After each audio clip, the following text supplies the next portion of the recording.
Ladies and gentlemen, welcome. I repeat, welcome to the first official podcast of the Vocal Trumpet. This is your host, Ariel.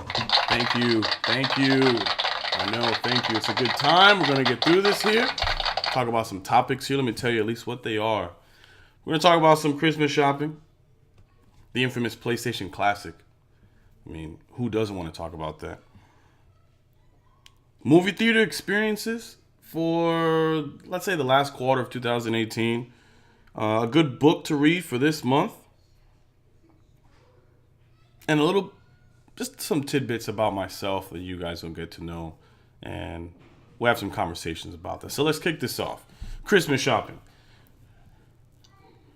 Many of us have typically gone Christmas shopping at a lovely place called Toys R Us. Now here's the problem. It doesn't exist anymore. So what exactly does this mean? With Christmas shopping now obviously closed out, we're in the month of January. This is January 1st. Where do we go? Target? Walmart? I don't know. For you, maybe you'd be happy with that. For me, the experience was not the same at all. I was always looking forward to going to Toys R Us aisle for aisle, looking at everything. Now it seems that I feel like Amazon is the king of retail, but the problem is there's a lot of us that like things tangible. To be able to go, walk around, shop around, see what we like about it, what we don't. Grab the toy, contemplate the toy, put it in the shopping cart, go around the store, hang on to it a little longer, look at it, get to the cashier, and then say, you know what, I'm not going to take this one. Even though it's the one I came in for, I'm not going to take this one because I've got some debates going on, a little thing going on. I was like, I don't know, my gut told me no. So I went with my gut. But realistically, it's why? Why did we, as the people, let Toys R Us fail? Is it because of Amazon? Is it pricing? What was it? Lo and behold, there's, Kmart too. But who goes to Kmart for toy shopping? It's a small section. Same thing for Walmart. Same thing for Target. When I went shopping for some stuff for my daughters, I did not find anything of interest for a soon 4-year-old and a soon 2-year-old. Nothing. I did find, let me not lie about that. I did find a little Scepter. She loves Elena Avalor, the oldest one. She's at the stage right now that she likes her dresses. So, all jokes aside, I found something, but there was more I was looking for. But the feeling wasn't right. It was such a narrow space. And it's not a comfortable feeling when you're expecting, you're used to going through a store, let's say the size of Walmart, of just toys. It's not the same. So is it the fact that Amazon has become retail king? Because it's just easier to go on our phone, shop on our phone, do everything on our phone and say, wham, bam, it's done? Or did we just do something else wrong? That's just how I feel. It's a big fail. It's a big fail that we did this. We could have prevented this. But long story short, we've got everyone else to look at now. Realistically, is it the same without Toys R Us, though? No, not for me. Comments later on from all of you listeners and everyone watching. Please let me know what you think, because realistically, no, not for me. Now let's skip over to the PlayStation Classic. I'm a gamer at heart. When Nintendo came out with the NES Classic, that thing sold like hotcakes, nowhere to be found. Scalpers were buying them and selling them at an astronomical price. Realistically, just a ridiculous price. The SNES came out. Classic, Mini, whichever way you want to refer to it as. But yet again, sold like hotcakes. And Nintendo said, you know what? Everyone's been complaining. Not really, I shouldn't use the word complaining. Everyone's been requesting more NES classics. So we'll put it out there. And they did. They obliged. And now the SNES, you can find it basically anywhere. Nintendo has fulfilled their promise. They gave us what we're looking for. So how is it possible Sony failed? I knew from the get-go looking at the prices from the Nintendo, the NES Mini, the SNES Mini, or the SNES, which I can't even, for the life of me, I can't, I don't like the SNES. It's called the SNES. But that's just me. Aside from that fact, $100 for something with about 20 games. 20 games. And out of those 20 games, I cannot say I was interested in playing more than 3 or 4 of them. So did it really have the value of $100? Here's the proof. When it was released, $100, I did not pick one up because typically I'd pick one up and I'd buy 2. One for myself to use and one to collect. Typically that's what I do. That's what I've done with the NES and the SNES. I'm waiting to buy another one later. Not yet. Haven't even opened mine as my birthday present. But I will definitely say I know I'm going to be playing that. Aside from that, 20 games, $100. I wasn't sold. The games just did not sell me. Now, as a gamer, if I'm not sold, how do you think the masses will feel? Just Sony thought, I guess, because yes, the PlayStation 4 is doing phenomenal. It is. But look at the fact that $60 and $80. The NES is $60. The SNES is $80. The PlayStation Classic is $100 with games of minimal impact. A lot of us were also expecting the Rumble, the Dual Shock, but that's not how the original PlayStation came out, so this is why we got what we got. Excuse me. I wasn't sold. The moment I saw reviews coming out day one, I knew. I was like, if I'm not interested, it's not going to happen. I had that my gut tell me, just no, absolutely not. You know what? Fail. Big fail, Sony. Big fail. And Sony has not been on the playing field of failing for a while now. They've been doing extremely well with the Sony brand. But this brought them down a couple of notches because the expectation now is if you come out with a PlayStation 2 Mini or Classic, are we expecting the price to be more than $100 and for a little bit more of the games? Or what exactly are we expecting now? So Sony, you shot yourself in the foot. You look at the price today, which I was looking before doing this podcast and this YouTube and this beautiful, fantastic moment we're having right now. I saw for $55 up to $60. And I remember last month it was $75 with like a $20 or $25 rebate from like Best Buy or some place of that nature. Now it's $55 to $60. What does that say? That should have been the price point from the get-go. If you would have said $60 PlayStation Classic, I might have thought about it. But yet again, the game just did not drive me to say, I have to have this. So, Sony, I'm sorry. Try again. Look at Sega. Sega doesn't even come out with their own classic consoles. They give it at Games, and At Games turns that into a flimsy piece of plastic. They gave it something good. You can insert old school cartridges. It emulates, turns them over. You can play them. You can plug in your old controllers. But the truth is, it just was not the authentic Sega console. It just didn't feel right. I didn't even buy one. I'm not a Nintendo fan. I'm an enthusiast of all for video games. But I will definitely say Sega and definitely Sony, you failed. Atari's been doing those. They're not the greatest, but guess what? People buy them. Same thing that happened with the actual Sega, the Sega like Genesis 3, very small. Yeah, but when it came to your classic, just not good, not good at all. Let's skip on to the next subject.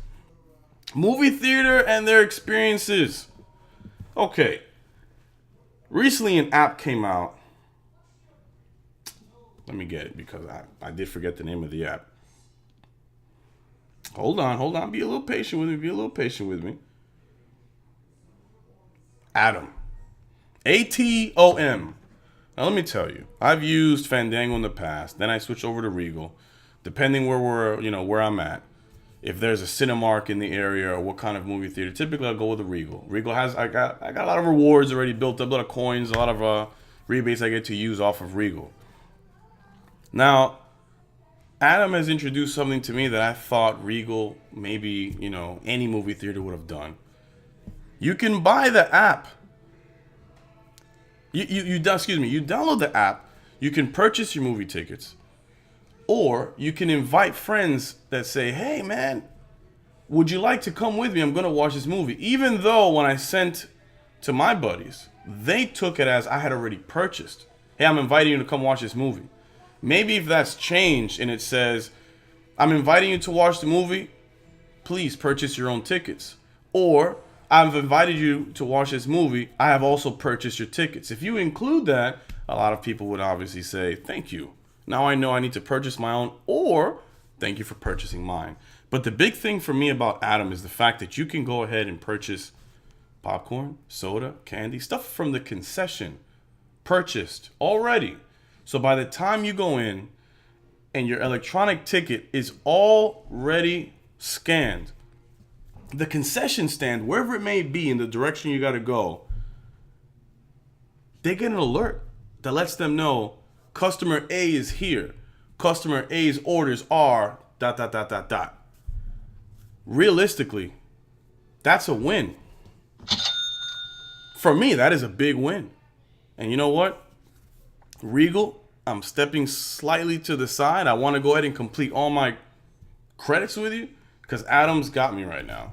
That's a big deal. Going to the movie theater, not having to wait in line. Now you have a dedicated line. Obviously, in the future, more people are going to download that. There may be a line, especially when you got all these Marvel hit movies that come out. And DC, you're picking it up. You're picking it up. I think you're doing really good.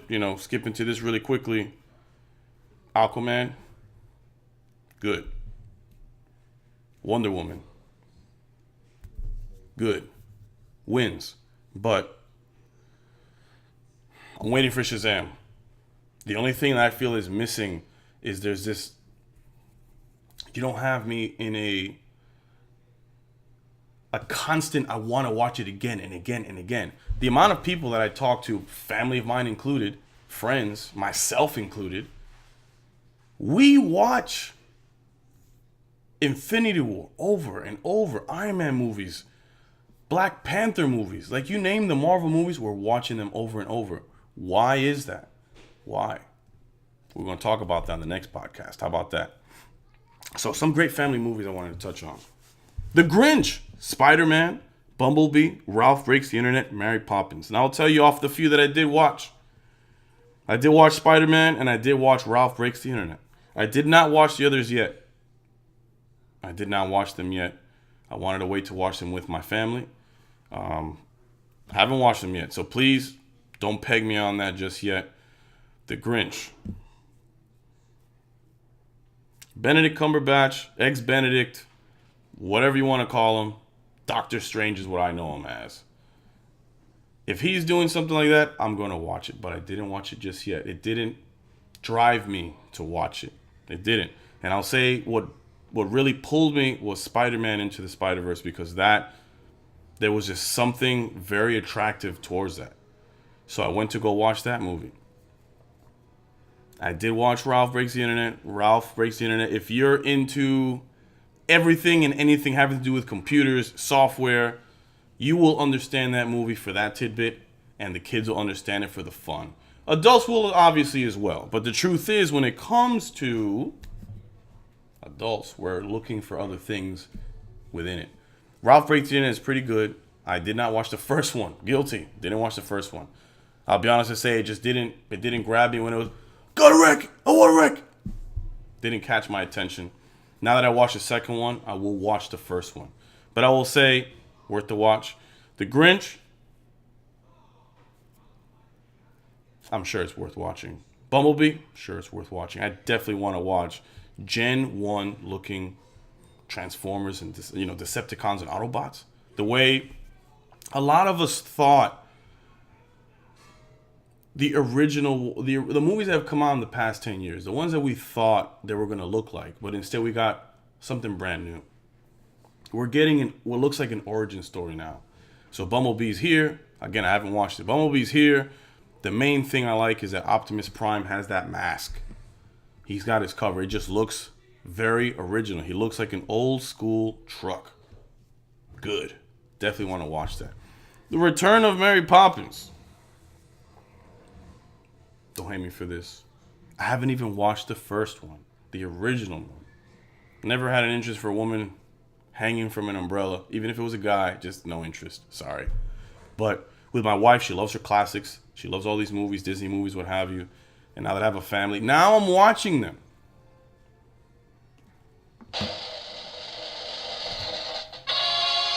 But I still am yet to watch Mary Poppins in the original state. So I gotta watch that first before watching the new Mary Poppins. So for those of you that have watched Mary Poppins, Ralph Breaks the Internet, Bumblebee, Spider-Man, The Grinch, please throw me some comments. Let me know what you think.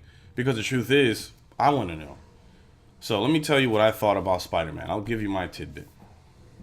Amazing at the fact that they introduced Miles Morales as one. 2, Peter Parker. I'm not going to put any spoilers. But Peter Parker in that movie is the Peter Parker that we've been watching for a while now. Tobey Maguire's Peter Parker. I will definitely say he's aged in this movie, which is beautiful. Well done. It's a great risk worth taking. And it has worked. All the other Spider-Men and women that are in there, worth watching it. The one thing I will say that is a great takeaway, maybe it's a spoiler for you, maybe it's not, but I'll just say, spoiler alert, is the fact that it's the message that is given from Peter to Miles. You know, how do you know when you're Spider-Man? How do you just know? And this is a lot of times a question that we ourselves ask. How do you know when I'm good at something? How do you know when this? How do you know when I can do that? How do I know? And Peter tells Miles, you got to take the leap. It's called the leap of faith. You know, many of us don't focus on taking that leap of faith.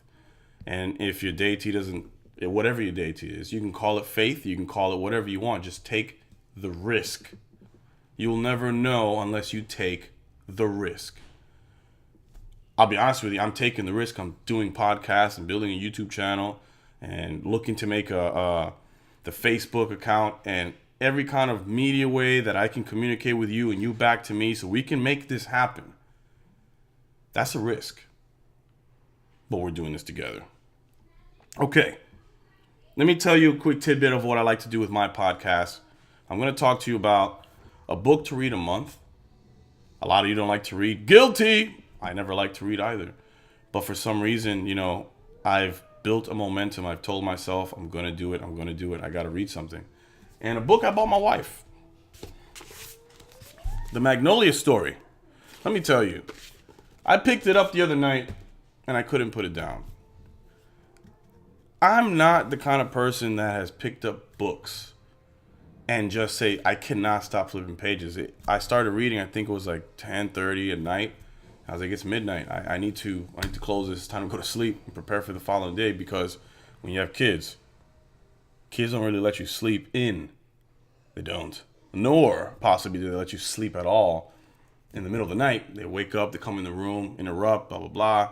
It's just major inconvenience. Arnold Schwarzenegger would just tell me, sleep faster. I can't sleep faster if I didn't get the hours I need to sleep. But I will definitely say, I got you, Arnold. I appreciate you. Excuse me. The Magnolia Story. Chip and Joanna Gaines gives you, I have to say, it is, if you haven't watched them on TV, watch 1 episode, 2 episodes, 3 episodes. By the first episode, I'll be honest with you, you're hooked. Because you can see the chemistry that they have on TV, and that chemistry transfers itself onto this book. I'm not promoting them. I promise I'm not promoting anything that I have on here, but I'm definitely saying from a warm heart and an honest person, this is 100% worth the read. I'm only on chapter 3. And I know I'll be done sooner than the month, so I got to prepare for the next book. But I'll definitely say Again, comments and whatever you guys recommend, please throw them at me. Let's have a combo about that. And definitely we can make decisions, read books together. How about we chit chat about those? Be kind of nice. Journals. Let me tell you about a journal. I wrote a lot of notes. I wrote. Guilty. I like writing notes. I like writing stuff down. I have to. You know, I bought a journal in 2018 and I used it for about 3.5, 4 months. I searched for a good journal, you know, through trial and error.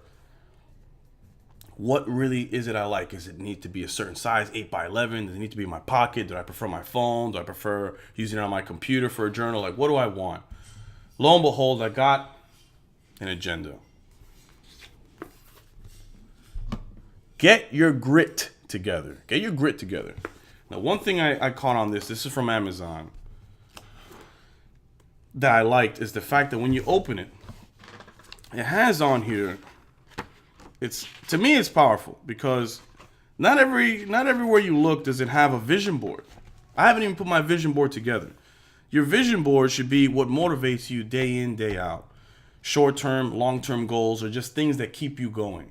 You know, for me, in the last 90 days, I believe I've made a very positive transformation.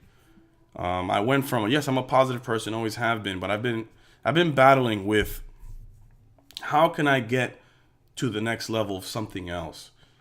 I'm going to skip through topics that I said to include to use with this.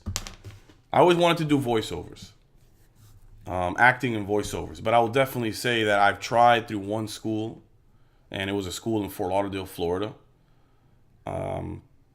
I don't even believe that school exists anymore. So the credentials aren't even real, you know. And the truth is, from the years back that I did, it never took me anywhere, and I never pushed to go anywhere because honestly, I was just working. I was working to pay bills. I got caught up in hooking up cars. I got I got just working late hours. And all I thought about was income. I don't have enough. I need more. And lo and behold, before you know it, 5 years will blast by. And if you're not around the right kind of people to keep you motivated and to let you know you're going in the wrong direction, or you should just not be hanging out with these people. But, you know, your mindset has to be right. Because if you really feel like the people you're hanging around with are the ones that motivate you, then so be it. But the truth is, reassess. Like Michael Jackson said, look at that man in the mirror and really tell yourself, are you happy? Are you? Are you happy where you are? Are you happy with whoever you're with? Or if you're by yourself, are you happy with the car you have or you don't have, the motorcycle, motor transportation that you're using or not using? Are you happy with your job? Just in general, are you happy? And the truth is, it's reassessing yourself. And that's one of the most difficult things to really do is reassess yourself. I've never really felt that I've had the group of people to motivate me because I've been always the one to motivate others, inspire others, provide to others. So in turn, I was like, you know what? How about I just do something completely different? Take a risk. Take that leap of faith. And so I did, and here I am. And here we are. So this journal, this has on here what you will do for the month of, let's say, January, right?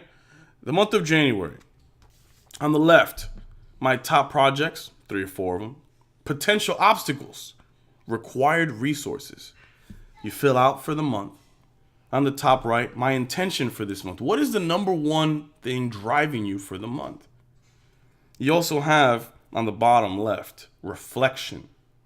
Look at that man in the mirror. Reflect. I'm most grateful for ... On the bottom right, I need to focus more attention on, because you're looking at what has or has not worked. And you'll be fine-tuning yourself, not just within 30, 60, 90 days. Every single day we're bettering ourselves. Every single day. So I will definitely say, if you already have your agenda with your journal and so on and so forth, great. Great. That's becoming an affirmation for yourself. That affirmation will drive you to your next goal, your next step, your next anything. And that's something that I definitely want to be able to touch on numerous times throughout our conversations and listening to my podcast. But realistically, this is worth it. And I just went ahead and cut off those pages that I didn't use, and I'm starting fresh, not thinking about the past, the negative that I didn't accomplish, and let's just do this. Excuse me. I consider this year the year of action, 2019, year of action. That's why we're starting day one podcast. I'll be pushing this to a YouTube channel. I'm sure I'll chop it up and give it the snippets so you can come and listen to the podcast as well. But regardless, we're going to work together. Lastly, I'm going to leave you with this. 3 things to know about me. I'm stubborn. I'm persistent towards my goals because I'm going to do this. I love tech, and I'm grateful for the fact that, look at that little human being coming up. Look at that. I'm grateful for my family. I'm grateful for everything that I have, everything that I've accomplished, not accomplished yet, things I'm going to accomplish. Goals. Podcasting and YouTube. Getting on the social media thing, right? Doing my voiceovers and bettering myself. Now, a way that I have begun bettering myself is a lot of us have watched something known as The Secret on Netflix. Connects you with the law of attraction if you don't already know about it. Now, the law of attraction, the law of attraction, we will talk in another podcast about that so we can fine-tune each other and fine-tune people around you and fine-tune yourself primarily on how to get better and attract other people around you. But ask, believe, and receive. To me, there was something missing. I want to say Joe Rogan brought it up in one of his podcasts before as well. But it's action. So you ask for what it is. You believe in it. You got to drive the action. Because if there's no action, it's not just going to come to you and sit on your lap and say, here you are. Daddy. But receive. When you have finally done the 3 steps of ask, believe, and action, you will start to receive it. And here I am, receiving right now. All of you that are listening in, all of you that will be soon watching, I hope that we can go on many different adventures of where I can go to one place and do this here with you, bring you in as an audience. I would love to be able to have you guys as an audience. And quite frankly, family's a big thing. Family's a big thing. I have 2 beautiful daughters, my beautiful wife. I have things I definitely want to talk to you guys about some more. I want to keep this short. A lot of you guys will be downloading this and going on some drives. And I want you guys to be able to enjoy that drive together. I love you guys. Stay hungry. Stay successful. Remain humble. I love you guys.